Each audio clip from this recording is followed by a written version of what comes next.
Kita bicara tren. Survei itu yang salah satu yang dihitung adalah trennya. Ya. Naik, tetap, turun. Tren Anies ini turun. Kalau yang konsisten di sini kan sebenarnya Anies. Konsisten di urutan survei ketiga, terus nggak naik-naik gitu loh. Yang memberikan alternatif perubahan adalah Pak Anies. Kita tahu bahwa Pak Ganjar salah satu dari rezim keberlanjutan. Oke, kalau dia turun, bukan salah siapa-siapa. Bukan salah Jokowi, bukan salah Prabowo, bukan salah Ganjar, bukan. Dan itu adalah the real voters. Iya, Dia gini pemilih, loh, gegap gempita itu real kemudian sendiri. diukur. Hasil ukuran gegap gempita Ya itu. nggak apa-apa. Itu adalah survei. sebuah simulasi Hasilnya ilmiah. nomor 3. Survei turun malah salahkan Jokowi. Adian hajar Nasdem dan Demokrat. Pentil, loh kita memuji konsistensinya loh. Konsisten di urutan ketiga itu susah loh.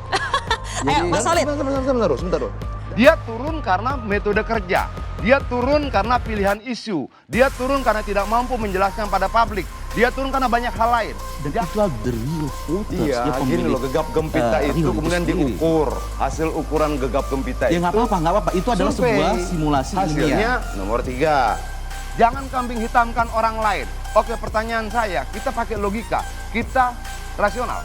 Kalau dia turun terus sampai angka 13%, terakhir sudah 14% loh. 13%, 9%, 8%, apakah tetap mau dukung?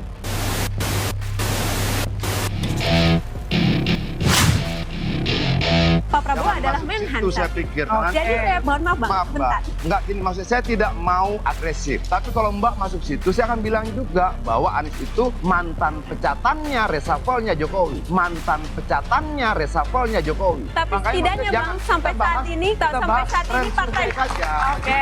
Ini loh Mbak, saya tuh nyampaikan data survei. Aha. Dijawab sama harapan. Harapan yang berbasis pada keberuntungan. Kalian bantah dengan basic data yang lain. Datanya adalah saat ini tidak semua juga menyukai pemerintahan Presiden Jokowi. Approval rate Presiden Jokowi juga Ganjar dan Pak Prabowo adalah kelanjutan.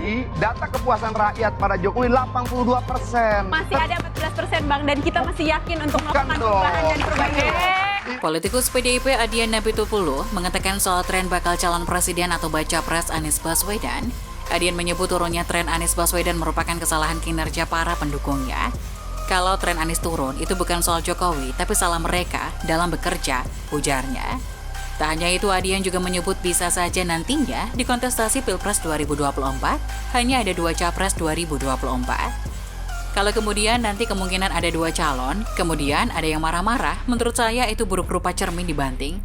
Katanya lagi, dikutip dari tayangan YouTube Kompas TV dalam acara 2 Arah, Adian juga bertanya, apabila tren Anies terus menurun, apakah gelombang dukungan itu akan terus ada?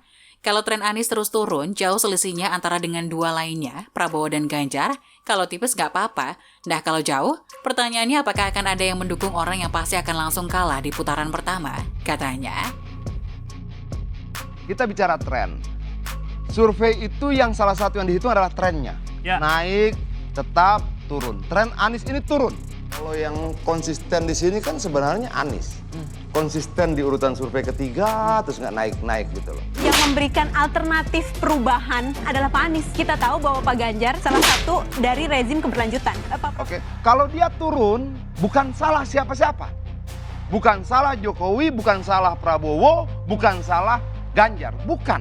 Dan itu adalah the real voters. Dia Iya, pemilih, gini loh, gegap gempita itu real kemudian sendiri. diukur. Hasil ukuran gegap gempita Ya itu. nggak apa-apa. Itu adalah survei. sebuah simulasi Hasilnya ilmiah. nomor 3. Itu data kepuasan tertinggi yang pernah diraih oleh Presiden sejak kita mengenal pemilihan langsung. Nggak gini maksud saya, jangan debat kusir deh. Saya bilang data survei. Oke, kamu tanya lembaga apa, indikator. Mau bantah, kasih lembaga lain. Kamu bawa kemudian pada persoalan ketidakpuasan rakyat, 82%. Lalu kamu bilang masih ada sekian belas persen. Nggak begitu cara kita ngomong. 82% itu adalah tingkat kepuasan tertinggi Presiden sejak kita mengenal pemilihan langsung. Tapi politik itu bukan hanya berdasarkan data Bang, tapi semangat yang kita akan bawa ke depan. Enggak. Gitu. Semangat isu kerja itu tertuang dan termanifestasi dalam elektabilitas. Oke. Jadi jangan kita debat kusir, kita punya semangat, iya. Kalian punya semangat, betul. Kalian punya materi kampanye, betul. Gimana Bang Jafar? Jawablah dengan data lagi. Ini kita mau bahas tentang capres-capresnya atau tentang kepuasan terhadap Jokowi? Nah, Kalau oke. capres-capresnya gini, saya menanggapi kamu, dia yang bawa. bukan mempertanyakan Depan pilihan kita, orang. oke. Itu sama dengan mamanya, Depan kenapa kamu milih Jokowi bukan Prabowo? Bukan. Intelektual, bantah data saya dengan datamu. Kalau saya Oke. bilang Oktober 2022, Fakta, bukan data. 28,9, Fakta. kemarin tinggal 18,9. Gini, saya sampaikan fakta, Bung. Bantah bahwa itu salah. Saya Gitu loh. tidak bicara data. Fakta. Bantah bahwa itu salah. Gini, faktanya sampai hari ini, Bung, Bung bantahnya mempertanyakan. Adian ini mempertanyakan. dengan kemesraan. Nasdem sama Demokrat sama PKS nggak goyah nih? Nggak goyah. Kok mempertanyakan kita? Kita juga tangan bertanya balik. dulu. PDIP nggak goyah nih sama Ganjar, nggak melompat tinggi gitu. Kan sama aja mempertanyakan pilihan Yo gitu. enggak dong, saya mengatakan itu dengan data. Lah iya. Ada enggak datamu keluar? Bang, Gini. Ada enggak datamu keluar? Gini. Saya nyampaikan Ada fakta. enggak datamu keluar? Saya menyampaikan ini. Oke, baik. Tidak ada yang goyah. Oke. Fakta. Nggak bisa dong. Artinya apa? Ini kan Bang Adian ingin mengatakan ada data survei. Kok rasa-rasanya perubahan ini akan nyungsep, akan tenggelam? Ya karena calonnya turun dengan sendirinya Ya. dan tidak perlu menyalahkan orang lain. Oke.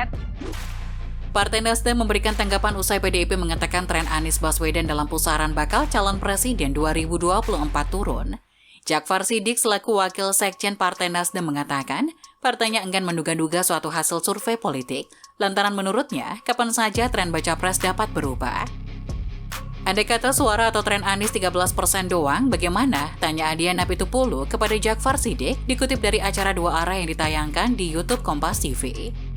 Andai kata kalau dia turun bukan salah siapa-siapa, bukan salah Jokowi, bukan salah Prabowo, bukan salah Ganjar, bukan, tambahnya. Menurut Adian, mungkin saja tren penurunan Anies lantaran metode kerja, pilihan isu hingga tidak mampu menjelaskan kepada publik, dan faktor lainnya. Pertanyaan saya, kita pakai logika, kita rasional.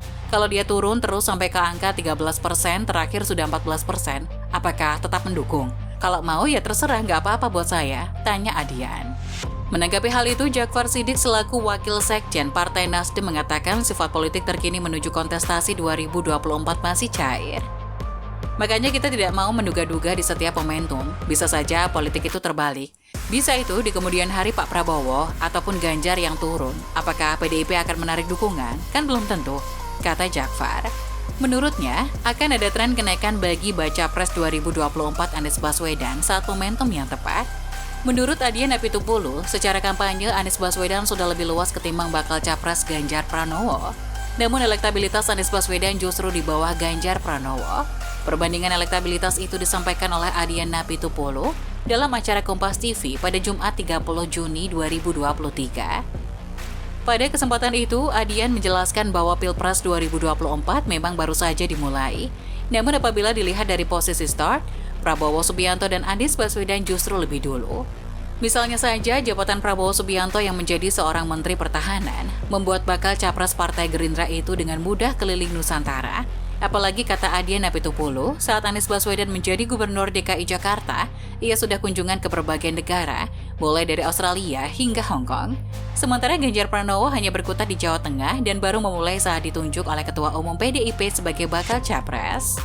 Namun kata Adian, elektabilitas Ganjar Pranowo lebih tinggi dibanding Anies Baswedan yang lebih dulu mencuri perhatian masyarakat. Ganjar baru 2 bulan, Prabowo sudah 11 bulan. Ganjar baru Gubernur Jawa Tengah, dia hanya berputar di situ. Prabowo Menteri, dia berputar di seluruh Indonesia. Anies sudah berputar Hong Kong dan Australia, tapi Ganjar sudah nomor urut 2 dan selisih 3%. Bebernya. Maka kata Adian, dengan sisa ruang waktu dan ruang kampanye, elektabilitas Ganjar Pranowo masih mungkin untuk digenjot jauh melampaui bakal capres lainnya. Oleh karena itu, Adian mengaku yakin Ganjar Pranowo masih bisa menaikkan elektabilitas hingga 80% hingga Pilpres 2024 tiba.